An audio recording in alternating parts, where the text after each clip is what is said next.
And ఎందుకు శపథంకి వ్యూహంకి మధ్య only 1 week gap? అది లోకేష్ దయ వల్ల. ఎందుకంటే మేము యాక్చువల్గా December 29 రిలీజ్ చేద్దాం అనుకున్నాం. బట్ ఆ టైంలో because of this petition it went wrong.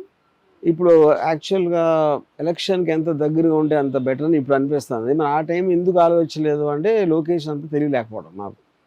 So Lokesh మా కోసం ఆలోచించి మాకు ఒక పెద్ద ఫేవర్ చేశాడు. So you want to thank Lokesh. Yes, I want to kiss him. ఆ సినిమాలో ఆ ట్రైలర్లో చూపించినప్పుడు బత్తాయి తింటుంది ఎవరు? అది మీరు సినిమాలో చూస్తారు. పప్పు కలుపుతుంది ఎవరు? వాళ్ళు చూసి సినిమా. మీరు ఏమనుకుంటున్నారు? ఏమో మరి అందరూ అది ఇప్పుడు అది సస్పెన్స్ గా ఉండాలి కాబట్టి నేను చూపించలేదు. అప్పుడు మీరు నన్ను ఇప్పుడు అడిగితే ఎట్లాగా? అంటే ఆ సస్పెన్స్ ఏంటి తెలుసుకుందాం అనేసి. అరే నేను అది లోకేష్ గారు అని అనుకుంటున్నారా అంటున్నారు.